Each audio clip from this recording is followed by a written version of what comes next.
TV KPM. Salatullah, salamullah ala Taha Rasulillah. Salatullah, salamullah ala Yasin Habibillah. Salatullah, salamullah ala Yasin Habibillah. Assalamualaikum warahmatullahi wabarakatuh. Syukran jazilan li jami'il musyahidin wa mustami'in al-kiram, khususan li tulab wal muallimin, wa syukran aidan li ida'atil Didik TV. Wa ahlan wa sahlan wa marhaban bikum ila barnamij Tariq ilan Najah SPM 2021. Al-yawm sanata'alamul maddah ulumul hadis. Hari ini kita nak belajar subjek ulumul hadis. Sebab tu tadi kita berselawat kan. Kita berselawat sebab apa? Sebab hadis itu adalah datangnya daripada Nabi Muhammad sallallahu alaihi wasallam. Tapi macam biasa murid-murid, kekalkan penjarakan fizikal, pakai pelitup muka dan sentiasa memakai cecair pembasmi kuman. Alright, sebelum kita mula kelas, jom kita saksikan profil guru kita.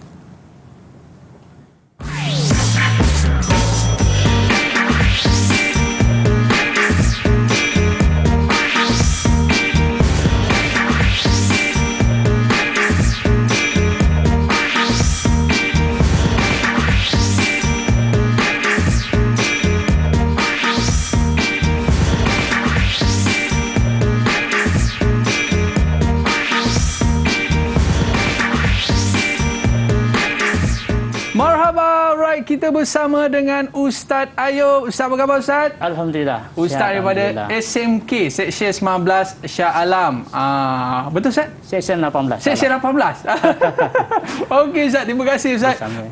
Jadi bila kita nak belajar subjek ni Ustaz, kita nak kena datangkan semangat kita, roh kita cintakan Nabi Muhammad sallallahu alaihi wasallam. Betul Ustaz? Ya, betul. Saya setuju. Sebab ulumul hadis ini ilmu asas dalam kita pengajian hadis. Betul Ustaz Ya. Okey, sebelum kita mula Ustaz, apa kata kita buat SOP terlebih dahulu.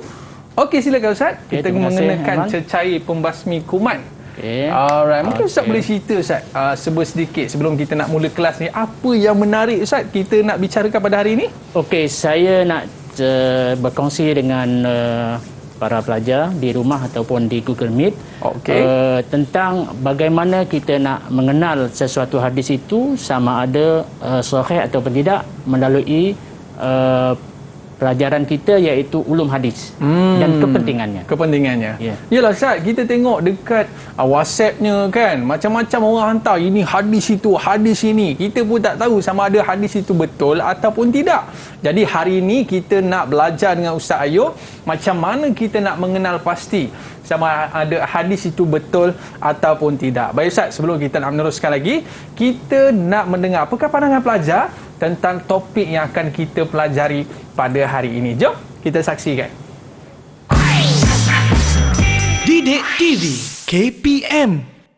Pada pendapat saya, dengan mempelajari ilmu hadis sebagai umat Islam, saya dapat menyempurnakan hukum berkaitan keimanan dalam diri, ibadah dan juga urusan kehidupan, kerana hadis adalah pelengkap kepada wahyu Al-Quran. Selain itu, hadis juga bertindak sebagai pengukur, pentafsir dan turut menjadi keterangan sumber hukum dalam Al-Quran. Sebagai contoh, cara melaksanakan ibadah puasa, cara melaksanakan solat sunat dan banyak lagi. Pada pendapat saya, kepentingan hadis dalam kehidupan termasuklah umat Islam dapat memahami ajaran agama Islam dengan lebih sempurna. Hal ini kerana selepas Al-Quran, hadis juga merupakan sumber kepada semua bidang ilmu. Maka hadis sangatlah penting untuk memahami ajaran agama Islam dalam bidang fiqh, akidah, tafsir dan lain-lain. Selain itu, umat Islam dapat membongkar segala rahsia dalam hadis selepas mempelajarinya. Saya suka tajuk ulum hadis dan kepentingannya ini sebab saya dapat mengetahui banyak tentang jenis-jenis hadis secara lebih mendalam dan mengetahui cara untuk membezakannya antara Al-Quran dan hadis. Selain itu, saya juga dapat tahu bahawa pentingnya hadis sebagai sumber kedua selepas Al-Quran dan peranannya sebagai panduan kepada seluruh umat Islam. Didik TV KPM. Panduan kita dalam kehidupan yang pertama sekali berpandukan Al-Quran dan kita berpandukan as-sunnah. Dan apa yang kita buat sekarang ni pun sunnah Nabi juga Ustaz kan? Ya, betul, Aiman. Macam dalam hadis sebut macam mana Ustaz? Talabul ilmi fardhatun 'ala kulli muslimin. Oh, maksudnya Ustaz? Menuntut ilmu ilmu itu satu kewajipan kepada setiap individu muslim. Oh, bukannya boleh free time baru kita belajar kan? Ya, itu satu kewajipan sebab untuk kita nak memastikan kehidupan kita betul-betul teruruslah. Okey Ustaz, dan inilah kepentingannya kita menjadi seorang pelajar ni, especially kita nak belajar subjek ni Ustaz, kita nak tahu sama ada hadis yang kita sebarkan itu betul ke tidak. Kalau betul, baguslah. Maknanya orang boleh ikut apa yang kita bagi nasihat tentang hadis Nabi SAW tu. Tapi kalau tak betul, besar dia punya. Orang kata apa, Nabi cukup tak suka orang macam ni. Betul Ustaz Ya, betul. Okey, baik. Selepas ni mungkin Ustaz akan cerita dengan lebih lanjut lagi. Kita berehat seketika. Para penonton jangan ke mana-mana, kembali selepas ini. Sukses SPM 2021. Didik TV KPM. Didik TV KPM. Alright, kembali dalam Sukses SPM 2021. Hari ini kita nak belajar tentang ulumul hadis. Dalam sebuah hadis tu saya pernah dengar Ustaz dia kata siapa yang bersungguh-sungguh menuntut ilmu ini, Allah permudahkan dia ke syurga. Betul Ustaz yang tu hadis sahih ke tak Ustaz? Tu sahih itu ada ya. Okey, baik. Jadi hari ini kita nak belajarlah macam mana kita nak mengenal pasti hadis itu betul ataupun tidak. Baik. Tapi sebelum tu Ustaz, kita nak berkenalan dulu dengan murid-murid kita pada hari ini. Mana murid-murid kita? Dah bersedia ke belum? Baik. Assalamualaikum. Apa khabar semua? Sihat Masya-Allah dia jawab Waalaikumsalam kan. Okey, baik. Kita nak berkenalan dulu dengan murid-murid kita pada hari ini. Tapi saya lupa nak kenalkan dirilah Ustaz. Saya sendiri lupa nak kenalkan diri. Okey, nama saya Aiman Sufian Azman, hos anda pada hari ini. Alright. Dan sekarang ni saya nak berkenalan first sekali dengan Zarul. Zarul boleh kenalkan diri anda tak? Okey, kenalkan diri anda dan juga apa cita-cita anda? Assalamualaikum dan salam sejahtera. Nama saya Zahrul Azmi bin Zaidi. Saya dari SMK Seksyen 18 Shah Alam dan cita-cita saya adalah untuk menjadi seorang guru. Okey, nampak guru dia kat situ kan? Yeah. Okey Zahrul, thank you. Kita nak bersama dengan Razin. Boleh kenalkan diri anda Razin? Apa cita-cita awak? Assalamualaikum warahmatullahi wabarakatuh. Nama saya Razin Irsyad bin Nazrin dan saya dari sekolah SMK Seksyen 18 dan cita-cita saya nak jadi pilot. Jadi pilot gaya pakai earphone tu dah macam pilot dah. Betul. Baik, Intan Syafiqah, silakan. Assalamualaikum warahmatullahi wabarakatuh dan salam sejahtera. Nama saya Intan Syafiqah binti Muhammad Azmi. Saya dari sekolah SMK Seksyen 18 dan cita-cita saya ingin menjadi seorang pensyarah. Alright, dan yang terakhir Raja. Silakan. Assalamualaikum warahmatullahi wabarakatuh. Nama saya Raja Afin Suraika binti Raja Ahsan Syami. Saya dari sekolah SMK Seksyen 18 Shah Alam dan cita-cita saya adalah untuk menjadi seorang psikologis. Okey, masya-Allah Ustaz. Tapi kalau psikologi seorang yang mahir dalam hadis juga, memang power lah Ustaz. Ya, betul. Okey, baik. Tanpa buang masa lagi Ustaz. Murid-murid kita dah bersedia ke belum ni? Bersedia tunjuk go sikit. Saya dah bersedia dah. Macam tu. Boleh murid-murid? Dah bersedia? Kalau dah bersedia, apa kata Ustaz, jom kita mulakan kelas kita pada hari ini dalam subjek ulumul hadis dan kepentingannya. Dipersilakan Ustaz. Okey, terima kasih Aiman dan juga para pelajar di Google Meet. Hari ini Ustaz nak ceritakan tentang ulum hadis dan kepentingannya. Yang berkaitan dengannya sekalilah tarif dan juga perkara-perkara yang perlu kita tahu. Okey.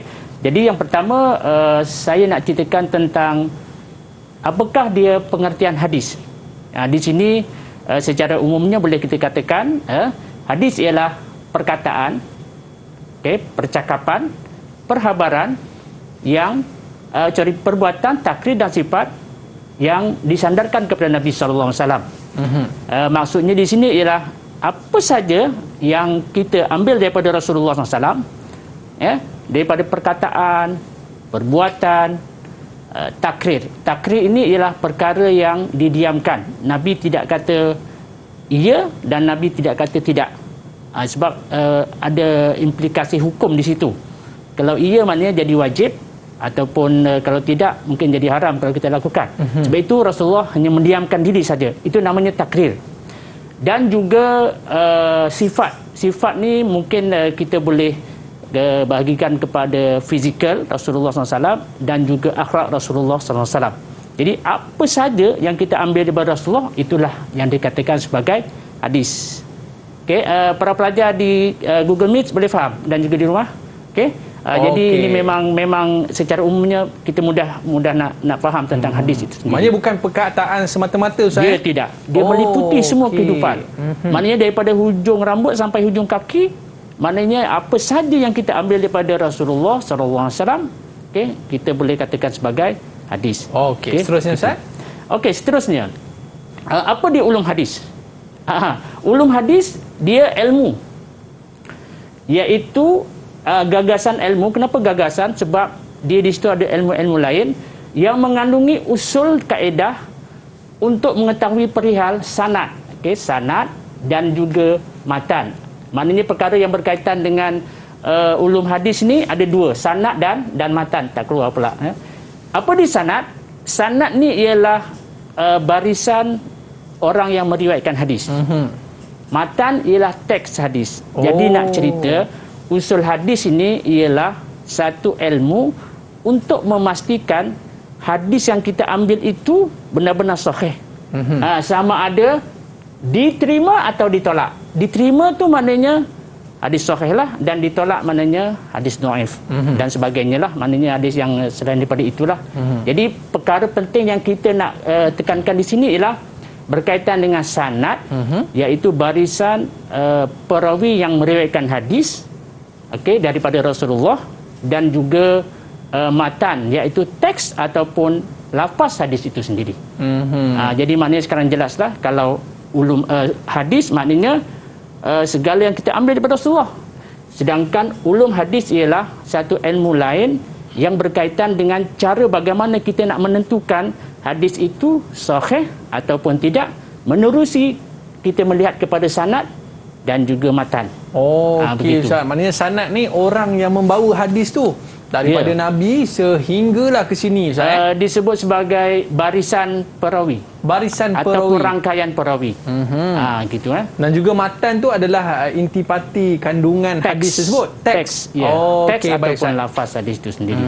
Jadi itulah ulumul hadis, maknanya ilmu untuk mengetahui kaedah tu, Ustaz. Ya, kaedah. Baik, Ustaz. Seterusnya? Okey. Seterusnya ialah fungsi hadis itu sendiri bagaimana dari segi pandangan Islam. Ataupun sebagai sumber yang pertama, ia adalah sumber perundangan. Hadis itu sumber perundangan. Hadis yang kita amalkan itu adalah antaranya sumber perundangan selepas Al-Quran. Yang kedua di situ. Pertama Al-Quran, yang kedua hadis Rasulullah SAW. Sebab itu bila kita jadikan dia sebagai sumber kedua, kita nak pastikan hadis itu benar-benar sahih. Ini dinyatakan dalam dalil Al-Quran yang pertama. Ada dinyatakan dalam surah An-Nisa ayat 59. Di sini disebut fa in tanaza'tum. Kita mulakan dengan ta'awuz dululah. Auzubillahi minasyaitonirrajim. Fa in tanaza'tum fi syai' farudduhu ila Allah wa rasul. Tak keluar pula Iman. Okey, Ustaz. Jika mafhum dia, jika kita berselisih faham ataupun kita ada masalah, kita adalah kembali kepada Allah, iaitu kitab Al-Quran, dan Rasul, iaitu hadis. Dan hadis. Jadi itu yang menjadikan dia sebagai sumber kedua selepas Al-Quran. Maknanya kalau kita ada problem, kita ada masalah, kita ada apa-apa kekeliruan, Ustaz, berbalik kepada Allah dan juga Rasul. Itu yang dianjurkan agar kita tidak terpesong daripada landasan yang sebenar. Itu daripada Al-Quran, kan? Kalau kita tengok daripada hadis pula, hadis yang diriwayatkan oleh Imam Malik, an Abi Hurairah radhiyallahu anhu an Nabi sallallahu alaihi wasallam annahu qala taraktu fikum amrayni. Aku tinggalkan kepada kamu dua perkara.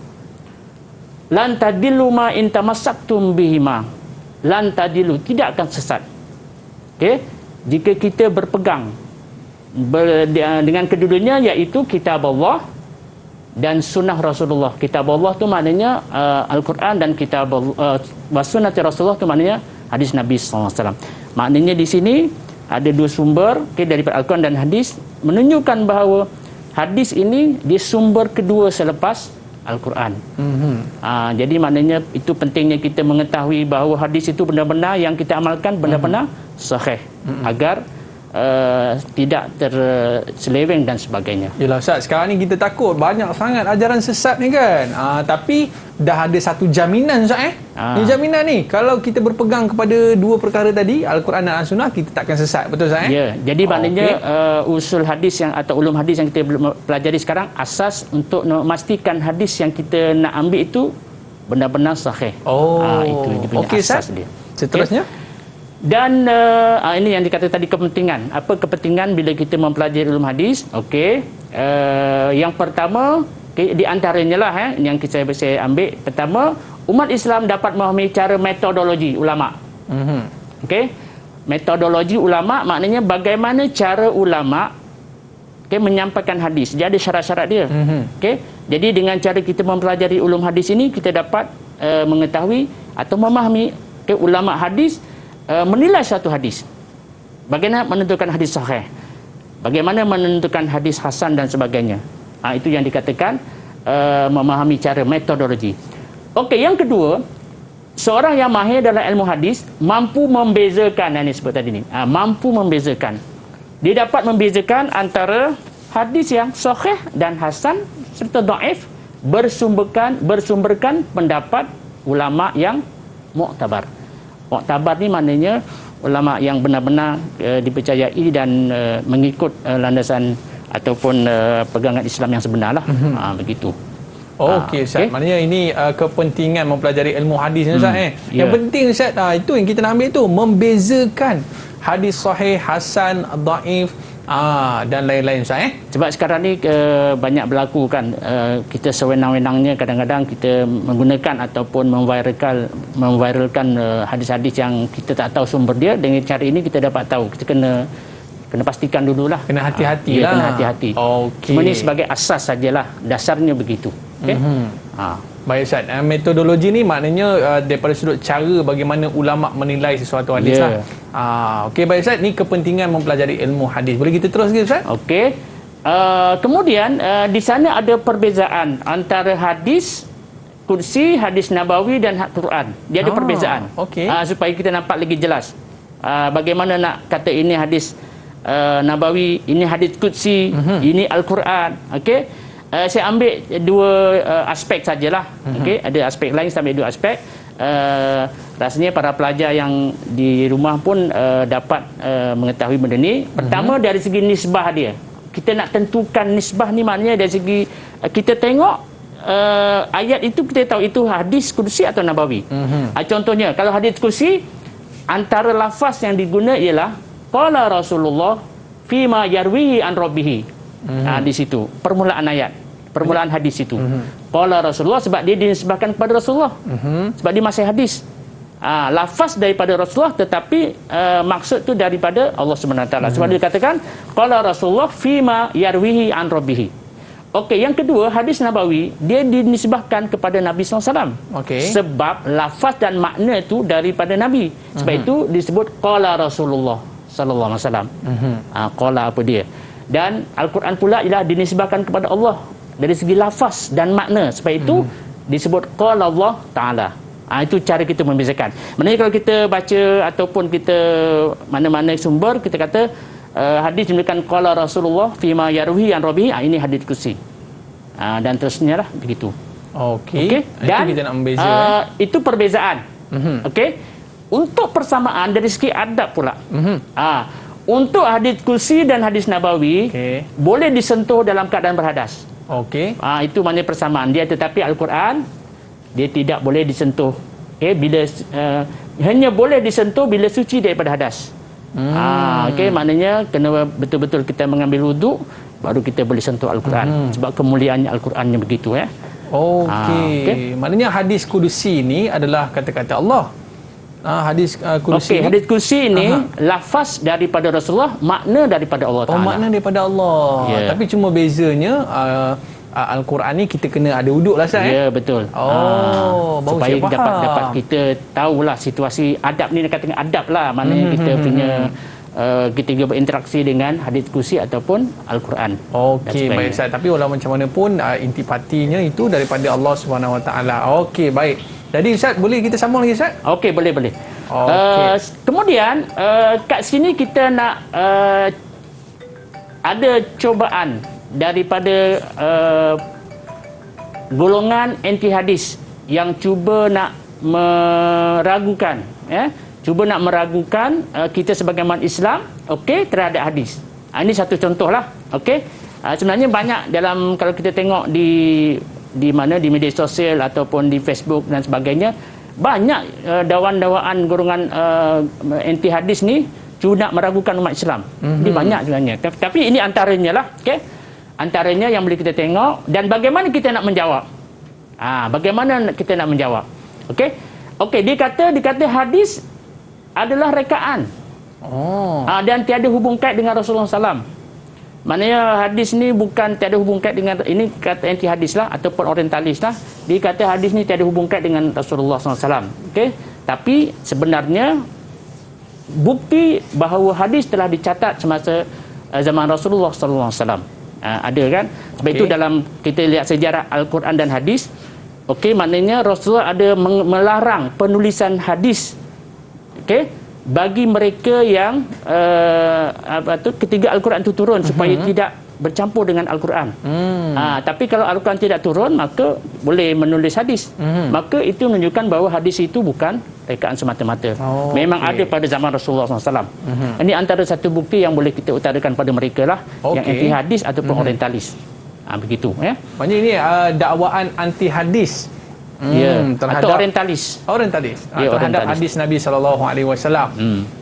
Dan yelah, kalau kita tengok memang betul pun ada di kalangan mereka ni yang cuba untuk mereka-reka pada Ustaz. Dia meragu-ragukan umat Islam supaya dia tidak mahu kita ni berpegang sepenuhnya dengan Al-Quran. Sebab dia tahu kalau kita berpegang dengan Al-Quran dan hadis, kita tidak akan sesat, kita akan bersatu. Sebab itu mereka meragu-ragukan. Dia kata ini bukan hadis, ni bukan daripada Rasulullah, ini rekaan saja.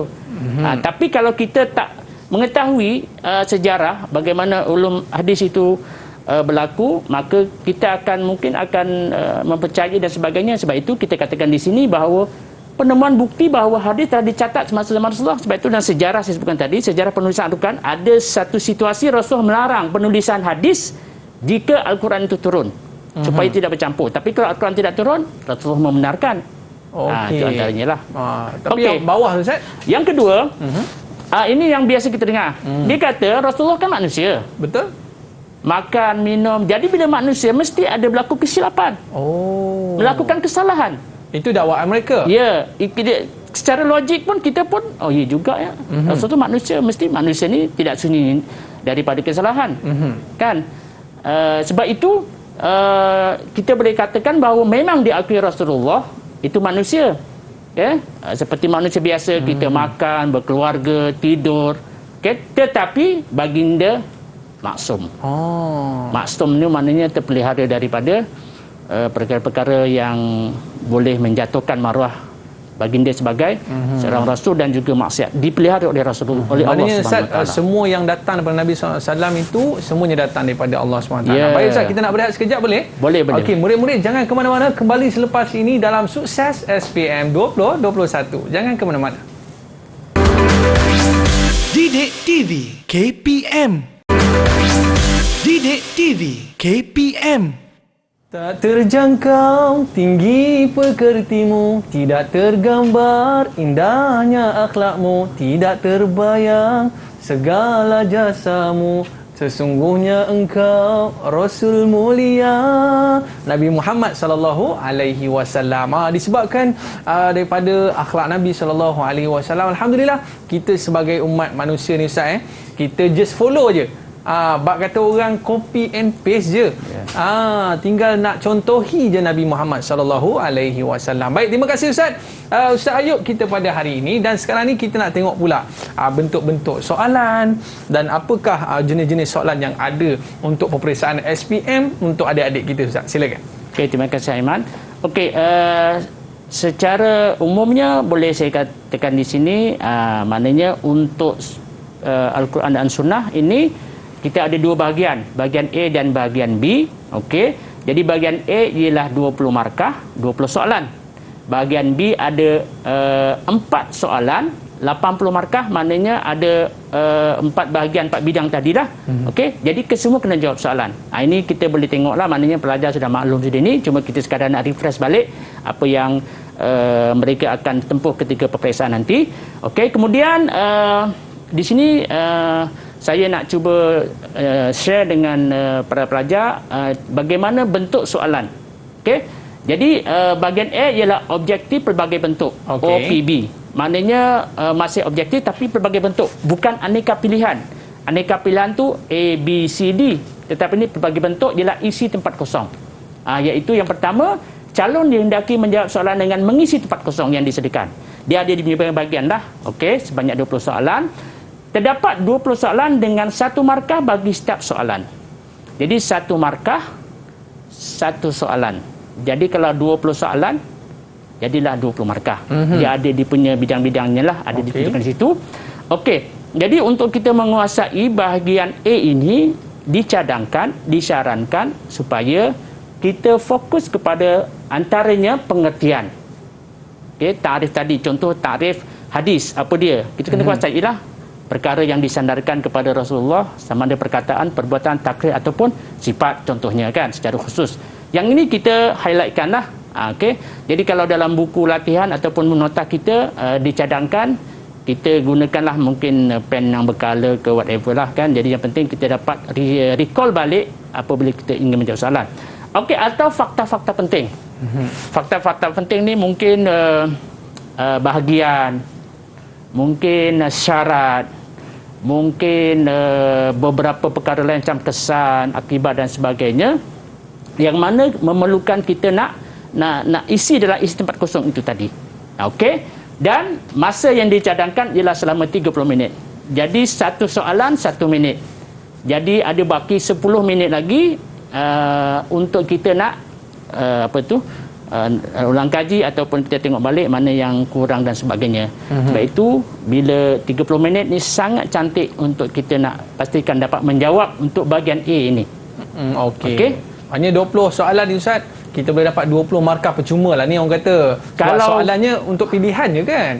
Maknanya kalau mereka saya sebut tadi betul-betul fokus pengertian, fakta, ciri, sifat, okey, mungkin kita boleh dapat skor 20 markah. Okey, baik. Ini untuk bahagian A Ustaz. Bahagian A. Okey, seterusnya Ustaz. Jadi untuk bahagian A ni mungkin kita boleh tanya rakan-rakan kita, murid kita di Google Meet untuk soalan-soalan yang contoh soalan lah.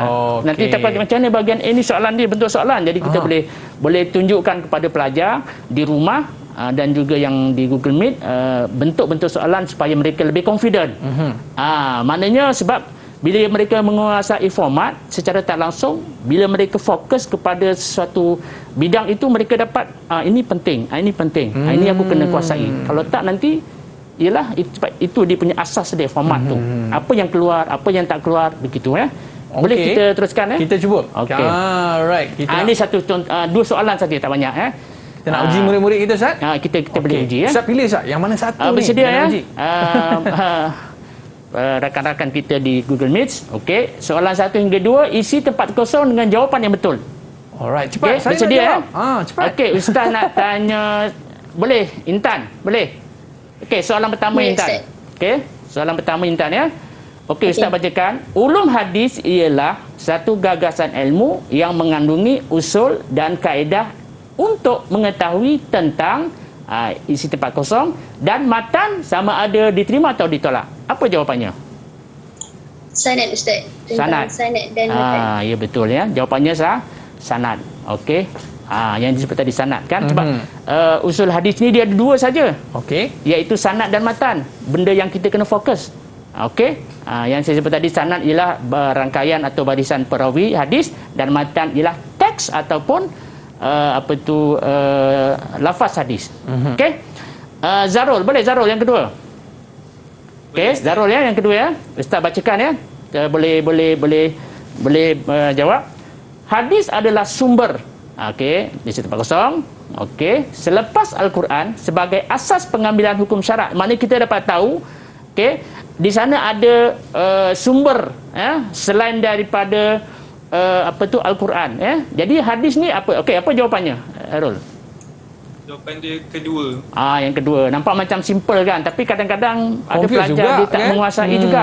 Itu isu dia. Maknanya isunya kalau tak baca memang tak dapat jawab lah. Sebab Ustaz, mana kan?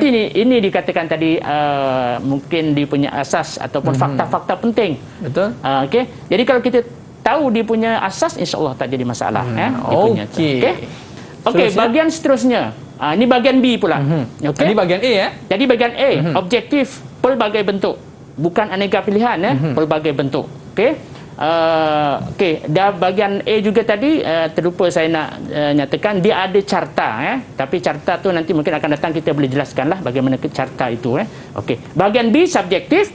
Okey, 4 tips yang saya nak kongsi dengan pelajar di sini ialah yang pertama, calon dikehendaki menjawab semua soalan.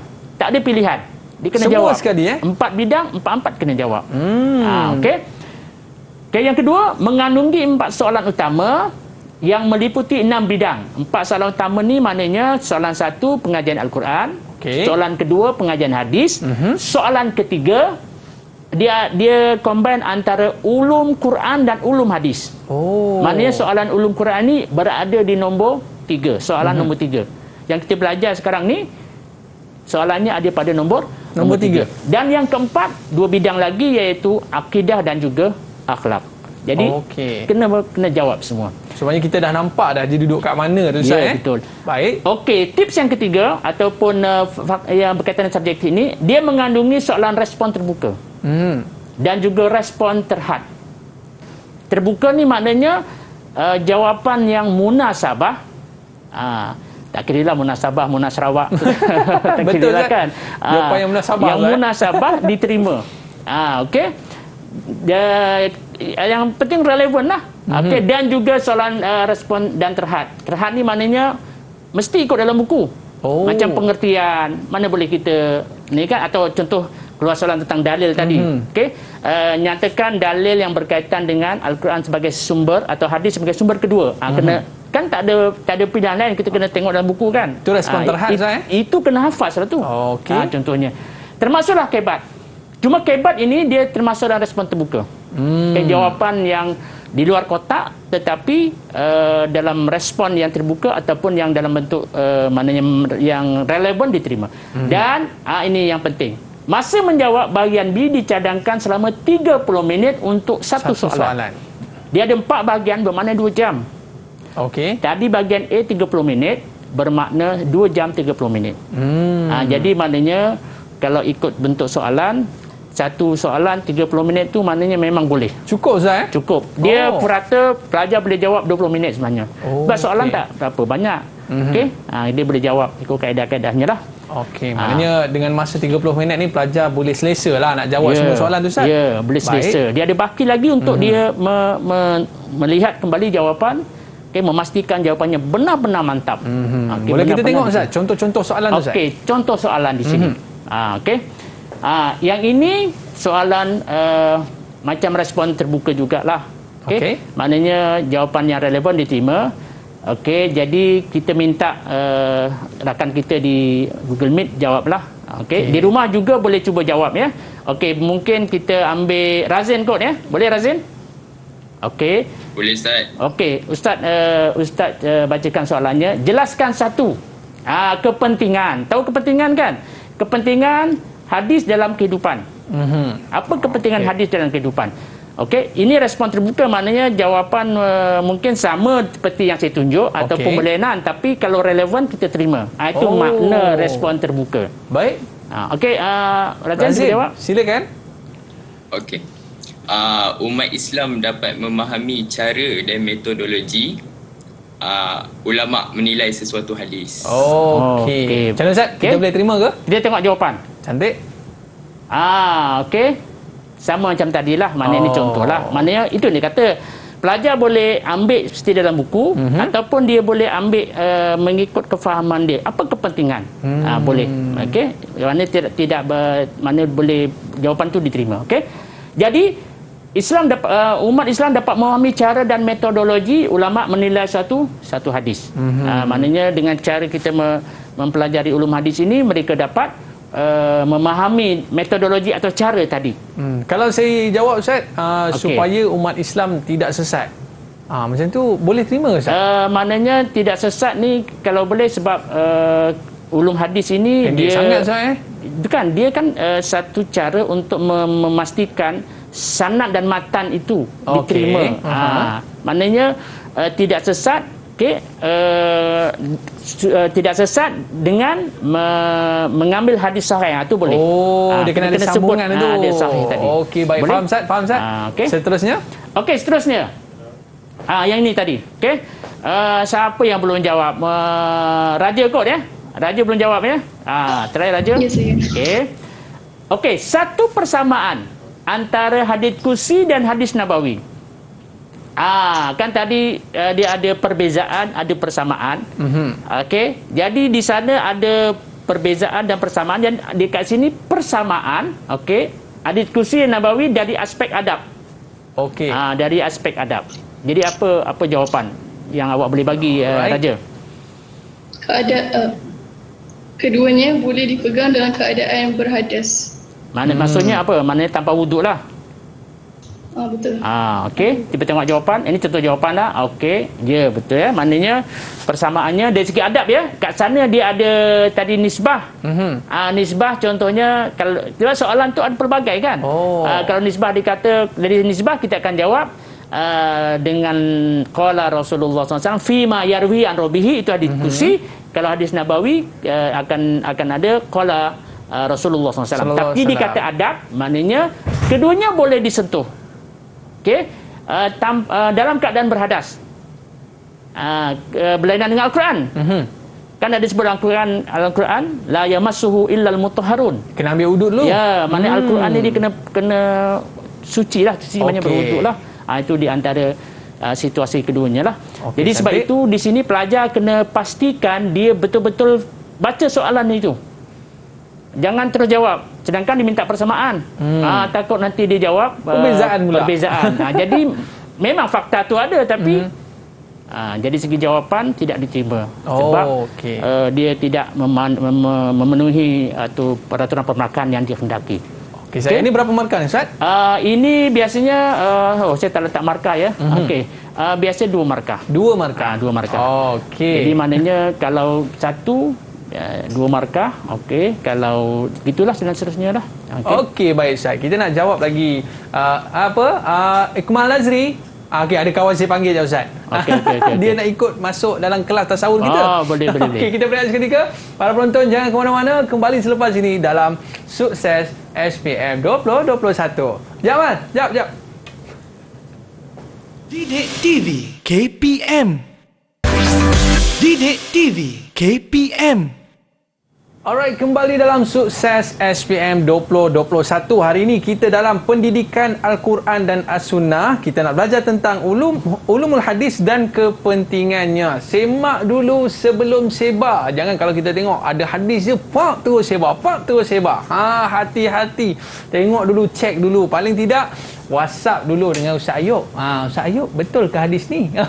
Tapi takut Ustaz Ayub tak balas, sibuk. Itulah. Okey, baik Ustaz. Kita nak pergi lagi kepada soalan kita Ustaz. Okey, soalan seterusnya. Yang ini mana-mana kawan rakan kita boleh jawab lah. Okey. Yang ini yang disebut tadi ya. Maknanya soalan dia ialah jelaskan hujah anda. Okey, untuk menolak dakwaan golongan anti hadis yang mengatakan Rasulullah adalah manusia yang juga melakukan kesalahan. Ini anggapan mereka yang maknanya kita kadang-kadang boleh terpedaya. Dia kata, Rasulullah kan manusia biasa juga. Dia makan, dia minum, dia berkeluarga kan. Dia tidur kan. Jadi bila dia manusia biasa, tentulah mereka ada kesalahan lah. Hadis itu ada kesalahan lah. Dari segi percakapan dan sebagainya. Itu kata-kata yang ingin mereka supaya umat Islam itu dakwaan mereka lah Ustaz. Untuk meragu-ragukan umat Islam. Okey. Jadi ini apa jawapan kita? Siapa nak jawab antara rakan kita di sini? Okey. Raja. Okey. Raja boleh jawab? Rasulullah sallallahu alaihi wasallam memang manusia biasa, tetapi kena ingat bahawa Rasulullah dia maksum, iaitu terpelihara daripada melakukan dosa dan maksiat. Okey. Okey, kita tengok jawapan Aiman ya. Baik, Ustaz. Okey. Ya, okey. Jawapannya lebih kurang samalah. Okey, tahniah. Tahniah, Okey. tahniah. Bagus ya. Okey. Jawapannya Rasul adalah manusia biasa. Macam kita. Okey. Dan umur Rasulullah SAW pun sekitar 60-an begitu kan. Maknanya macam kita jugalah lebih kurang begitu kan. Ahad dia lebih kurang. Okey. Tetapi baginda maksum yang iaitu terpelihara daripada ni terkurang ada daripada tu kan. Daripada melakukan dosa dan maksiat. Allah pelihara Rasulullah daripada melakukan sebarang dosa, dipelihara. Okey, ada satu kisah bagaimana Rasulullah SAW ingin melihat satu macam keramaian lah kan. Tapi tertidur ya. Tertidur jadi tak dapat nak pergi. Jadi itu antara contoh lah. Dan banyak benda lagi lah dari sirah Rasulullah SAW. Maknanya sebab itu Rasulullah SAW menjadi ikutan kita. Sebab dia kembali pada yang asal tadi. Okay, apa saja yang daripada Rasulullah, okay, perkataan, perbuatan, takrif atau sifat, itu kita kata hadis. Dan Rasulullah SAW adalah ikutan kita yang paling baik. Okay, sebab itu, itu walaupun dia manusia, tetapi Allah pelihara mereka daripada sebarang kesalahan dan juga maksiat. Ini kelebihan yang ada pada diri Nabi Muhammad SAW. Baik Ustaz, kita nak tanyalah murid-murid kita ni kan. Bila anda dah mempelajari ulumul hadis ni, apa yang anda dapat daripada pembelajaran ini? Okey, Razin boleh mulakan tak? Nak dengar juga apalah kata Razin tentang pembelajaran kita pada hari ini, Razin. Dengan pembelajaran hari ini, banyaklah benda baru boleh dapat dan banyak benda berfaedah kepada kita untuk hari ini dan akan masa depan. Okey, baik. Kita ada seorang lagi murid kita, tapi dia tak masuk lagi. Sekejap lagi dia masuk. Okey. Kita nak tanya pula Raja, bila kita belajar berkaitan dengan ulumul hadis ni kan, bila sampai saja ada hadis dekat WhatsApp kita tu, agak-agak kita nak kena selidik dulu tak? Tapi kita forward cukup lah. Silakan Raja. Sepatutnya bila dapat forward tu, kita kena tabayun dulu. Maksudnya kita kena check dulu bahawa perkara tu benar atau tidak sebelum menyebarkannya. Okey, bagus tu. Bila perkataan disebutkan tabayun Ustaz Tabayun ni apa Ustaz? Maknanya kita kena semak dulu semak dulu kesahihan satu perkara itu agar dia tidak menjadi fitnah lah. Kadang-kadang kita baca, kita dapat, kita terus sebarkan. Sedangkan kita kena pastikan adakah benar atau tidak satu cerita itu. Sebab bila fitnah berlaku, kesan dia lagi besar. Betul Ustaz? Daripada kita menyebarkan suatu benda yang tak betul itu, maknanya bila timbul sampai fitnah, itu lagi jadi barah masyarakat. Okey, baik Ustaz. Kita nak tanya pula kawan-kawan kita lain, boleh Ustaz? Boleh. Okey, kita nak tanya pula Zahrul. Okey, daripada pembelajaran kita pada hari ini, apa yang Zahrul boleh dapat? Daripada pembelajaran hari ini, saya dapat banyak mengetahui tentang faedah hadis dan pentingnya hadis kepada kita supaya dia memandu kita ke arah jalan yang betul. Okey, baik. Terima kasih Zarul. Dan kita nak tanya juga kepada Intan Syafiqah. Okey, silakan. Dengan pembelajaran kita hari ini, saya dapat mengetahui cara untuk membezakan antara hadis yang sahih, hasan atau maudhu'. Okey, baik. Kita nak tahu untuk membezakan di antara hadis ni dhaif, hadisnya hasan, hadisnya sahih. Ustaz Ya, betul. Okey, baik. Terima kasih kepada murid-murid kita. Dan mungkin Ustaz boleh bagi nasihat sikit tak Ustaz? Kepada murid-murid kita dan juga penonton-penonton kita, adik-adik kita, sahabat-sahabat kita di rumah sana. Silakan Ustaz. Terima kasih Aiman. Maknanya mungkin saya boleh rumuskan sedikit lah. Boleh. Dalam rumusan saya ni ada dua benda. Pertama, PDP kita tadilah. Maknanya berkaitan dengan hadis tadi. Maknanya saya juga, kita adalah generasi yang akan menjaga hadis untuk kesinambungan masa akan datang. Sebab itu kena mempelajari dengan betul-betul. Sebab 10 akan datang kita tak tahu bagaimana situasi hadis itu kan. Jadi kita adalah generasi yang akan memelihara hadis pada akan datang. Sebab generasi yang sekarang tengah memelihara hadis ni akan Yalah, kan Ustaz meninggal dan kalau sebagainya kita tak jaga benda ni, siapa lagi nak jaga? Okey, itu satu ya. Okey, yang kedua berkaitan dengan pepecahan tadi, maknanya Untuk bahagian A dan B, pelajar kena betul-betul menguasai, fokus betul-betul, tarikh dan sebagainya untuk kita dapat menjawab dengan baik. Itu adalah asas. Dan kuasailah format supaya kita dapat fokus apabila kita mengulang kaji. Ini penting, ini penting, ini penting. Itu maksud saya. Okey, baik Ustaz. Mungkin Ustaz boleh bagi nasihat sikit kepada murid-murid kita yang duduk dekat rumah sana tu. Banyak-banyakkan buat sunnah Nabi. Barulah orang kata dapat feel tu Ustaz. Ya, betul. Okey sikit Ustaz. Okey. Saya rasa yang penting ialah kita sama-sama, sama-sama menjaga dan juga mengikuti sunnah Nabi agar hidup kita sentiasa dirahmati, dan yang penting ya imannya, kita mendapat syafaat daripada Rasulullah SAW dengan asbab kita menunaikan atau sunnah Nabi SAW tadi. Okey, itu yang paling penting Ustaz. Ya, bila kita belajar hadis, kita buat sunnah Nabi SAW, yang paling penting Ustaz, kita dapat syafaat daripada baginda SAW. Kita nak ucapkan terima kasih kepada Ustaz Ayub dan juga murid-murid kita dari SMK Seksyen 18 Shah Alam. Ada rezeki kita jumpa lagi Ustaz. Okey, murid-murid, boleh lambat sikit tak? Boleh lambat sikit? Alright, kita jumpa lagi dalam sukses SPM 2021. Tapi ada seorang murid kita ni Ustaz. Dia ni suka ponting kelas. Kejap lagi mana kawan saya, nama dia Iqmal Nazri. Okey, bye-bye. Assalamualaikum warahmatullahi wabarakatuh. Okey. Didik TV KPM. Assalamualaikum warahmatullahi taala wabarakatuh. Saya Azrin bin Muhammad Zawawi, ayah kepada Razin Rishad. Harapan saya agar beliau fokus dalam pembelajaran dan peperiksaan SPM yang akan datang. Semoga mendapat keputusan yang cemerlang dan menjadi seorang insan yang berakhlak tinggi, dan yang paling penting, semoga kejayaan dan kehidupan beliau diberkati Allah SWT di dunia dan akhirat. Terima kasih. Assalamualaikum warahmatullahi wabarakatuh. Saya ibu kepada Zahrul Azmi bin Zaidi, salah seorang pelajar yang bakal menduduki SPM pada tahun ini.